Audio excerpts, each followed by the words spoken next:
రాజ్యమేది లేదు గాని రాణిలాగా చూసుకుంటా, కోట కట్టలేను గాని కళ్ళల్లో నిన్నే దాచుకుంటా.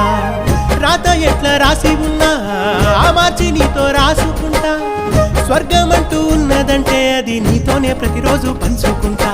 నిన్ను గన్న మీ నాన్న కన్నా లారు ముద్దుగా సాదుకుంటా, నీకు కోపం వస్తే కొంత దూరం ఉంటా, నువ్వు గీత గీస్తే నేను దాటనంట, కంట నీరు కంటి రెప్ప దాటకుండా కాటుకై కావలుంటా. రాంబాయి నీ మీద నాకు మనసాయనే, ఏనాడు నిన్ను వీడిపోని నీడైతనే. ఓ రాజు నీ మీద